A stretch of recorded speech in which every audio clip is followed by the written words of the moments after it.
Welcome back to the Lanterne Rouge Cycling Podcast with Benji Naesen. This show is supported by our show partner, Le Col. This is the recap of Stage 2 of the Tour de France, another punchers stage finishing on Mur de Bretagne. They do 2 ascents in this 184-kilometre long stage. If you're not familiar with the Mur de Bretagne, 2 kilometres at 7%. The sort of from 500 metres in to a kilometre in, it's steep, 11%. 10.5%, some steeper pinches than that, and then it flattens off at the end. The last 500 metres is about 2%. We've seen riders like Dan Martin win here before, Viermoz with early attacks, and we wondered, would someone like Woods, who's lost time on GC but is a good puncher, nonetheless be able to take the yellow jersey off Alaphilippe with an early attack? Before Benji tells you about some of the break mechanics, just if you could leave a like on the video if you're watching on YouTube, or give us a review on podcast plays. It makes a big difference to us and how the performance of the pod goes, if that's even English. But Benji, the breakaway, no English riders in that, and a big fight for the maillot à pois once again. Yes, indeed. After yesterday, we had Edith Schelling in that polka dot jersey. We had Anthony Perez fairly close to that. And those were the ones that were trying to get in the breakaway very early on. Once again, the race started off, and the first attacker, Victor Campenaerts, had to happen, just like yesterday. But once again, not in the breakaway. So it's not working very efficiently here, is it? And eventually we saw Schelling attack about 5 times or so until a breakaway of 6 was formed. Teuns, Edward Teuns, Schelling, Anthony Perez, Clark, I think Simon Clark this one, Cabot, and Jonas Koch. In the end, that is a group where 2 of the riders will be heavily invested in that KOM battle, and we saw that Perez was the better sprinter at the KOM points. He took the fast one. He took points from Schelling on the second one as well, and it all comes down towards the last of these KOM points. Well, the last of the ones they can achieve before they get caught by the peloton, and that's where it becomes interesting. 500 meters to go. We see Schelling go very early. We see Perez counter that. Schelling's on a bit of a gap. He catches back up, and then it becomes another battle of who's going to go now. And Schelling is in second wheel, Perez at the front. Perez just needs to make sure he can follow and outsprint Schelling because he knows he's got the better sprint. But Schelling does it very trickily, as in he did it the same way that in the Tour de Suisse women, Elise Chabbey decided, okay, I'm going to try and put Dagnan under pressure and force her to go early. And that's what Schelling does here to Perez. He launches early. Perez has to respond. Perez decides to keep on sprinting, and Schelling has the second kick when Perez doesn't have it, and Schelling takes the points. He's celebrating with his head. That's something I hadn't seen him too much yet, funny. But pretty funny indeed. There's going to be some gifs about that, that's for sure. But all in all, the battle in the KOM for that moment was done because it's not over yet, the KOM battle. And intermediate sprint time, we've got that breakaway with Edward Teuns taking the majority of the points in that group because the rest didn't really bother too much. And then it was a sprint in the peloton. We had a bit of a setup very similar of yesterday. Cavendish was in a good position this time around. We saw Caleb Ewan being set up perfectly by De Buist once again, and De Buist with a really proper lead out here, and it brings Caleb Ewan to a position where we know that Caleb Ewan, if he's in a good position, he's the best sprinter in the world, and he was in a good position, so he takes the intermediate sprint. That's the end of the story. Cavendish and Merlier, second and third. I don't know by heart in what order because I feel like Merlier slipped over him on the line, but I'm not sure about it. But in the end, Cavendish in the top 3 of that green jersey sprint. So I know it feels weird having Cavendish go for green, even though, yeah, it's logical. I must say the last 2 stages have played out perfectly for Caleb Ewan's sprint green jersey ambitions. Wout van Aert's not been up there in either of the stages. Neither has Peter Sagan. So those 2 big contenders on these 2 stages where there's 50 and 50 available at the line, despite the punchy finishes for the green jersey competition, they haven't really taken advantage of those finishes where Ewan wouldn't be competitive. He's then won the intermediate sprints on both days out of the bunch. The first man after the breakaway. So he's got to be very, very happy with how these first 2 stages have gone. And now we've largely got pure sprint stages where he or Sagan will be competitive. So Sagan is going to have to get pretty creative, I think, in the breakaways, etc., to go for green. Maybe Colbrelli's the man, but he kind of stuffed himself today. But that's something to monitor. Before we get into the run into the finish, I want to mention our show partner in more depth, Lacole. They produce performance cycling apparel. They've supported this podcast almost since its inception back at the Tour de France last year. Seems like a lifetime ago. It was less than 12 months ago, which is crazy. But they've been on board since pretty much day one. They produce their performance cycling apparel at the base of Monte Grappa. And if you want to pick up some Lacole kit during the tour, you can use code LRTDF20, all caps, in the description, which will get you 20% off all Lacole items, even if they're already discounted. That's LRTDF20. They've just launched their new lightweight collection, which is pretty good. I just got some delivered yesterday, and I approve of it greatly. But Benji, the run into the first ascent to the Mur de Bretagne, 8:52 bonus seconds on offer. The peloton timed it perfectly. No Dauphiné, not catching the break in time mechanics here at the Tour de France. It was the peloton was meaning business. Yeah, certainly. They caught up with Edouard Teuns on the exact Mur de Bretagne, the first run-in, obviously. And the interesting part here is that there's also KOM points and bonus gate points at the top of that first run-in of the Mur de Bretagne. That climb has 8 seconds, 5 seconds, and 2 seconds for the first three riders. And perhaps some people would be interested in that. We saw a bit of a setup, the Koenig setting up Alaphilippe fairly well at the front of the group at the foot of that climb. And I think that they were trying to get him in a good position so that when someone tries to go for these 8:52 seconds, he can try and respond and perhaps outsprint them on the latter part. But a lot of people seemed interested, and suddenly we had Van der Poel, who was not in a perfect position at the entire foot of the climb, move up in the first 300 meters, and he settled himself in a good 7 to 6 position in the Wheel of Van Aert. And then suddenly, an attack by Mathieu Van der Poel on the second last Mur de Bretagne. And I was like, oh, wow, this is early. Is he doing this? He's doing this. And there was no response. And I don't know, I feel like it was on one end surprising that he was doing this, but on the other end, it's Mathieu Van der Poel. He was probably cold and didn't have a jersey next to him. So he just wanted to go for the attack and wanted perhaps to go for the seconds and for the KOM points, because obviously the KOM jersey is his final goal. About the KOM.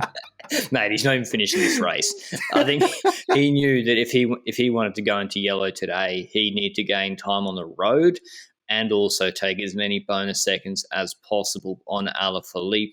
Going into the stage, Alaphilippe taking the 10 seconds yesterday and the bonus seconds on him, as well as a lot of seconds on the 8 seconds on the road. So Alaphilippe had an 18-second gap going into the Bretagne. Benji and I said yesterday, no chance Alaphilippe was yellow on the Bretagne, best puncher in the world. We said Mathieu Van der Poel just took the 8 bonus seconds behind. It was Alaphilippe leading out pretty much all the GC guys, and then it was Roglic and Pogacar coming around him, the two Slovenians. Pogacar looking very strong in the uphill sprint. He took the 5 seconds, Roglic 2, Pogacar taking 3 back on the 4 Roglic took on him yesterday. But after that, it was like the scene we've seen for the last 10 years in Tour de France and in sort of high-level stage racing. Ineos taking control, Dylan van Baarle on the front, then Kwiatkowski, Gegenhardt, Port Thomas, Carapaz last. And de Klerk had been pulling all day, but it was Ineos time now on the descent, and then the run-in to the Mur de Bretagne. Not as technical yesterday, not as important to be at the front, and thankfully no major crashes today. It was a much better day than yesterday. But yeah, Ineos, did you at any moment think, Benji, they're going to try a lose the wheel tactic to get Port back some time? Or is this a place to play Carapaz as a card? And then with Wout van Aert not looking so good, maybe puts pressure on Roglic and Pogacar to close them on the Mur de Bretagne? I think it starts off earlier. I think at the start, it's trying to keep them in a good position for the bottom of the Mur de Bretagne. And that's the initial part, because the run-in for that is quite treacherous with descent going towards it. And from that point onwards, yes, indeed, I think that they were trying to keep their leaders at the front so that when somebody makes a move, they can use the Ineos strategy to just keep on reeling that in, because we saw that Richie Porte was actually working for other people today. And I was on one end surprised by that, and on another end, he's been saying it for months. So I just didn't believe him. I was just like, he's lying. He's lying. Of course, could he go for GC? Well, he wasn't. So sad. But in the end, it was indeed Ineos leading up the initial parts of the final Mur de Bretagne. And I feel like I was looking for a few riders there. I was looking at, where's Van der Poel? 6th, 7th position in the wheel of Van Aert. Perfect position. Genuinely perfect. Where's Roglic? Literally in the wheel of Pogacar for the entire final 10 kilometers. Yeah, I know. So funny to see, because he wasn't even near his teammates, not near Van Aert. No. He decided, Pogacar is the wheel I'm taking, and it's probably a good idea, to be honest. And then Alaphilippe, and I was looking, and I couldn't instantly find him. He was not in the first 10 riders. I thought he was marking Woods. I thought he thought correctly, and this is what I thought would happen, that Woods, having lost 9 minutes yesterday, was going to do a Viermoz or Dan Martin 2018 and attack early, have the other GC contenders be like, I'd like the stage, but also I'm not going to be the one closing down Mike Woods, who's not a GC threat. My overall goal is GC.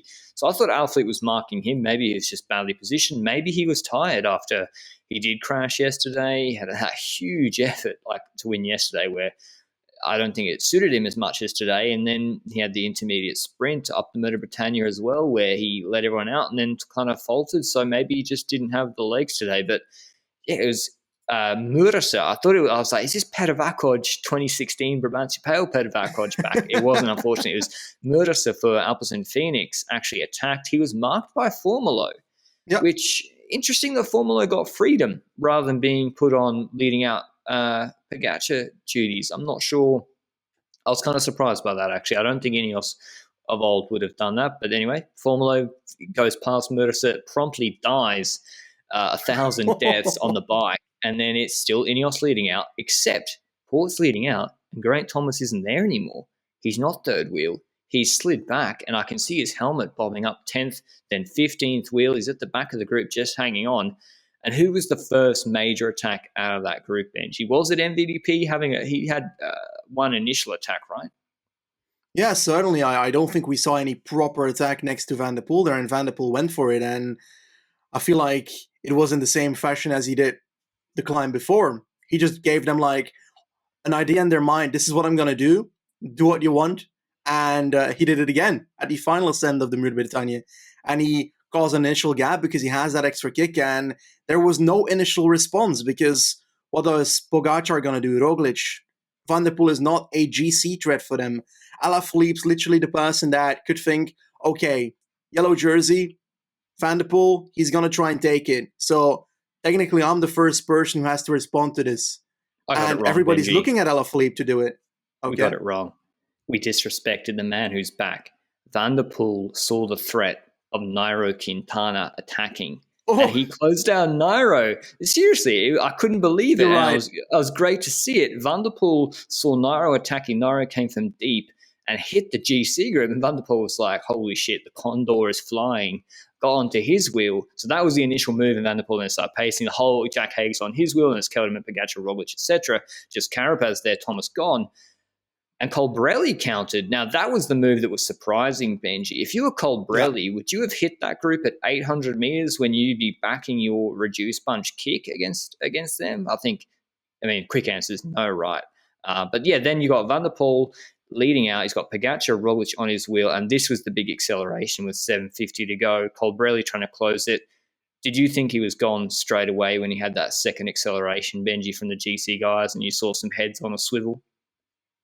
Yeah, because you tend to see in a group behind when an attack happens whether somebody's going to instantly respond to that. And it's still far enough from the line for a person like Roglic and Pogacar not to respond, because if it's closer, then they can try and go for second and third. But right here, they're thinking, if I go now, I can't sprint for second and third, and I might lose bonus seconds to the other Slovenian. And that's why they don't do it. Alaphilippe, same story.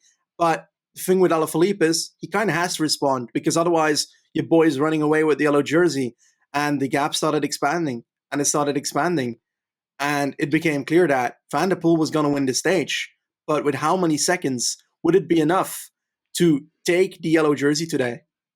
Exactly. He gets into that last 250 meters. You can see on the ASO graphic, he's doing like 45 Ks an hour plus on the flatter section. Draft is huge, and Alaphilippe just didn't take it up from the GC group / didn't have the legs.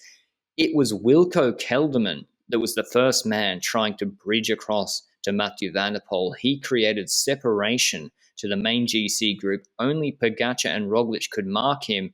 and Pogacar was on Kelderman's group wheel, came out of it with Roglic then coming third. So Pogacar took second, taking 6 bonus seconds, Roglic third with 4 bonus seconds, but it was that MVDP attack from 790 meters coming off Colbrelli's wheel. Roglic and Pogacar happy to let him go / probably couldn't do anything to respond.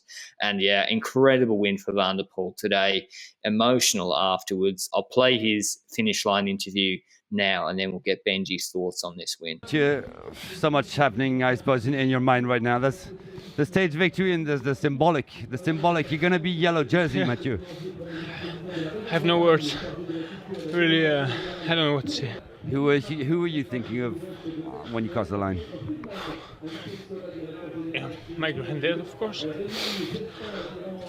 So Benji, of the two stages, were you expecting MVDP to actually be able to take out today's stage? We think he's awesome, but against Alaphilippe, Roglic and Pogacar, did you expect him to win on like a pure puncher / GC men finish? Well, we had him as podcast pick, I think both of us, for this stage. I just became scared this morning because yesterday we had such a power move by Alaphilippe that I was like, oh God, he can just do a carbon copy of stage 1 and stage 2 and might take it again. So I didn't dare to speak out today. Like, is it Van der Poel? Is it Alaphilippe? They both had that opportunity today.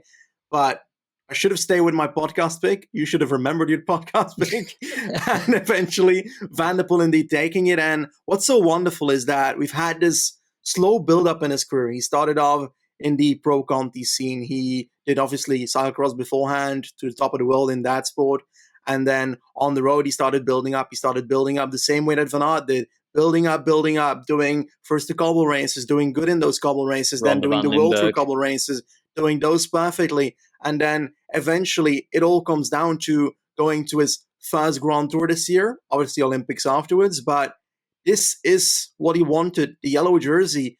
I heard yesterday that they apparently already made the yellow kit and so forth before stage 1, just in case he won stage 1, because they had so much confidence in Van der Poel of potentially taking the yellow jersey this weekend. Then it didn't work out yesterday and the wonderful colors of purple-yellow, but eventually today, back to the normal kit, he does it. And it's so mythical to see the growth and be able to experience that in the sport, a rider that comes from the lower end and just builds it up towards the top of the world. And he's not where he wants to be yet. Olympics are coming.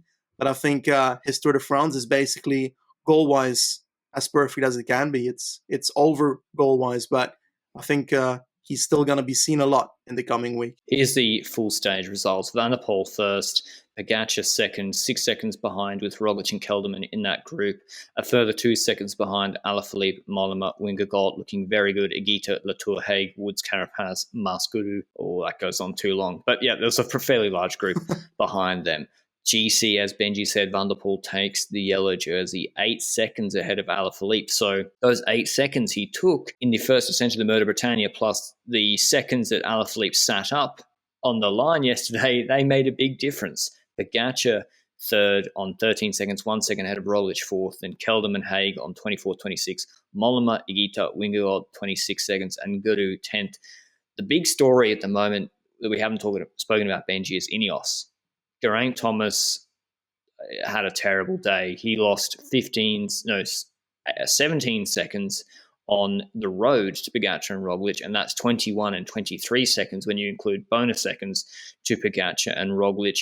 Already he has lost, when you take into account the bonuses yesterday, let me do some quick maths. I'm struggling. Like 27 seconds, 27 to 28 seconds on the Slovenians. That's big trouble for Thomas because say he has the TTs of his life and, that's 28 seconds is probably where you make up that time on the TTs, and then they're going to presumably take time on him elsewhere in mountaintop finishes, etc., even if he is in their group, just bonus seconds alone. So not a good day for Ineos, losing more time with Port and Thomas. Port's now at 3 minutes back, and Carapaz is at 31 seconds. So Jumbo-Visma are the team with the two GC threats, Wingegaard and Roglic. Have we underrated Wingegaard, Benji? He's at 26 seconds, same as Haig and co. his TT at Dauphiné was good. Do you protect him as a second GC leader now? No, certainly. I think you guys, his time trial is really good. I think that if he went for GC, he could probably top 10 the Tour, not like quite genuinely, even with the competition that's here. And I just feel like the problem is that, well, it depends. I don't think other teams will mark him. I don't think other teams will consider him co-leader. I think that Really? Jumbo should use him as co-leader. Well, to be honest, let's be real. Like, Ineos and Silthol, they have made mistakes in the first 2 days already. I think that they're not going to respond if Vingegaard goes. They can't because they drop otherwise. Yeah, I would consider him a serious GC threat. His TT has Me too, good. but Yeah, I guess, but maybe we thought McNulty was going to beat Roglic in Basque Country, or I did at least. So maybe we're overhyping the young lad, but yeah, he's a really good card for them to play because he's not going to lose in the TT.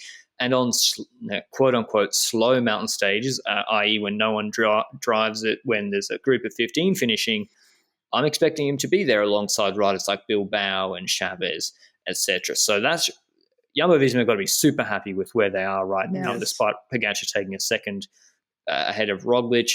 Ineos, do you think they stuffed it up, Benji? What did they do a Movistar in that they've driven it full gas to just drop their leader, Thomas? Did they need to drive it that hard, given that it was Murisa and Formolo attacking, or were they just trying to control it? kind of find it surprising because usually when their leader is in bad form, they tend to like drive it backwards in the way that they would relay at the front, pretend to be riding at a decent tempo, but the tempo is not large enough to threaten someone of their own team to drop, for example. They did it on Monteiguel last year in the Tour de France to make sure Bernal could follow at that point.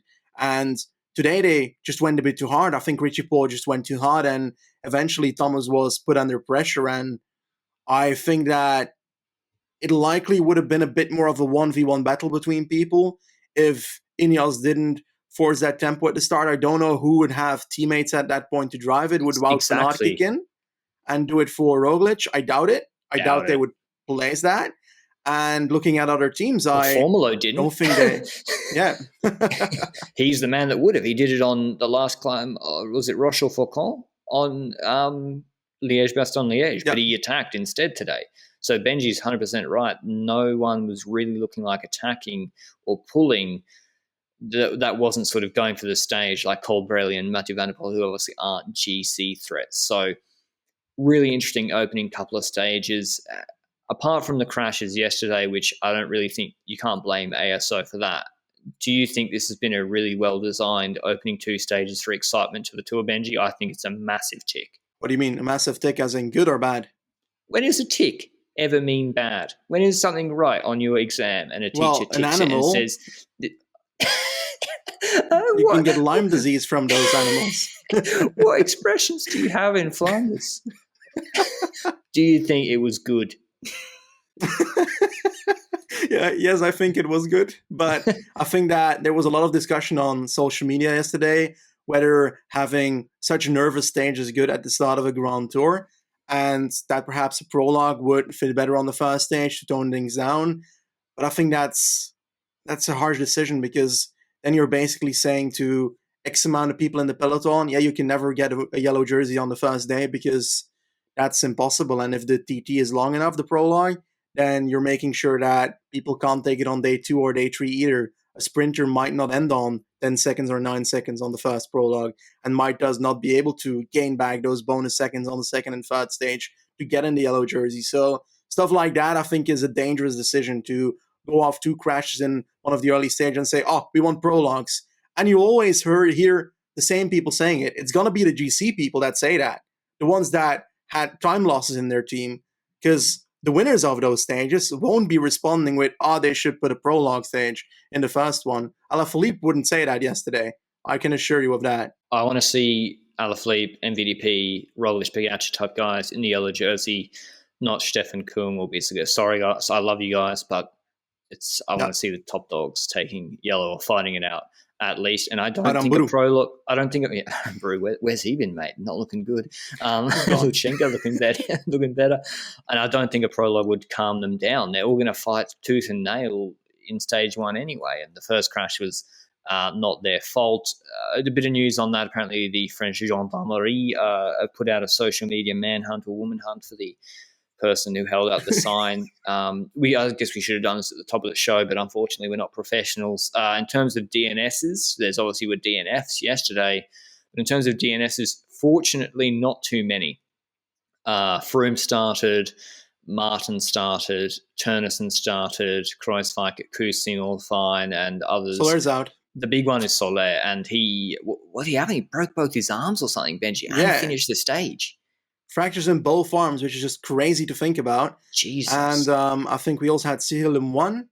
We had the guy that was sitting on the ground, Sutelin, and a fourth person, but I generally can't remember the fourth person. He started. He looked banged up, though. That's the thing for UAE, Benji. You were saying who would have been the man to set pace for Pogacar. It would have been Hirschi, even if in his moderate form. But he was kind of hanging out at the back, looking a bit banged up. But fortunately, not too many people DNF'd or DNS'd, although some, we're not sure how much it affected. What about last thing, Benji, before I say what the route is tomorrow? Pog and Rog, does anything today change your opinion? Is Pogacar now going to win the Tour because he won the 2 bonus sprints? He was already winning the Tour, mate. Let's be real. Oh, true. Yeah, so it's not changed your view. Yeah, no, I think we both have the view that either one could win, but that you're more on the Roglic side, I'm more on the Pogacar side here, and I think that it's fun that this battle is there. I really enjoy seeing the Pog versus Rog battle and the fight for these bonus seconds left and right. It's so fun to see, and they do spicing up these stages, and I'm happy that those are the two that are fighting it out for GC. But let's not forget, who knows, there might be a third candidate, a Wilco Kelderman, to come out on top in the end. You never know, right? Yeah. Mate, if it's unbelievable. I get more and more mad the better he does, because I'm like, how has he come top 5? The level you need to be at to come top 5 on these two stages is an insane level, and Kelderman has been at that level, and he hasn't won a road stage or a race on the road since 2013. So I don't understand. He's so good. But it's crazy. So Kelderman is definitely one to watch. I'll be watching his TT closely. Tomorrow's stage should be pretty straightforward. More what you expect from the first big of the Tour, from Lorient to Pontivy, 183 Ks long. It should be a nailed-on sprint for Ewan, Merlier, Cavendish, etc. As Benji mentioned in the preview, there is two hairpins in the run-in. It is technical. You need to be in good position, but there's not a corner right at the finish, so it doesn't suit Ewan. In that sense, I think I picked Ewan. Who did you go with, Benji? Merlier or Merlier, right? Case Bowl? I don't remember. We're going to have to take a look at that pinned comment by someone that made a pinned comment with all our names that we chose under the preview podcast on YouTube. That's pretty cool. But I do want to say that there's the run-in to the line that is pretty descending. So I think that positioning is going to be key. Yeah. Did we mention, I think, on the preview podcast that this finish was pretty technical? Yeah, I recall there being some technicalities. Yeah. And that's why I chose a rider that has more acceleration and a good lead-out train. But Merlier won't win this. Like, he fell yesterday and he's not looking good. So I'm going to ditch my pick and I'm going to say a different name, and I'm going to jump on your bandwagon and say Caleb Ewan, because he's been absolutely splendid. His lead-outs at the intermediate sprints have been insane. He's the best sprinter in the world if he's in a good position, and he's going to show that on stage 3. I mean, maybe Mark Cavendish goes for the win. He just launched that NFT collection, which I wouldn't want to promote too heavily, but yeah, that was weird. So I don't know if that was his idea or not, but yeah, it'd be interesting to see who is the top dog of the sprinters tomorrow. I mean, if there's any win this week, Ineos have to try something. The only way, that's the way they can get Thomas and Cope back into this tour. I know it sounds hysterical, 30 seconds back Thomas, but they need to gain some time and some crosswinds if they're there, and they have the team to do it. Van Baarle, Kwiatkowski, Rowe still look outstanding as ever in that sort of role, so they have to try. If that happens, maybe the forecast won't support that. But hope you enjoyed this recap. Thanks to Lukov for supporting the show, and we'll see you with it tomorrow. Make sure you watch Benji's PCM playthroughs in the morning, because that will have some sprint deviations and usually doesn't tell you the winner. Ciao.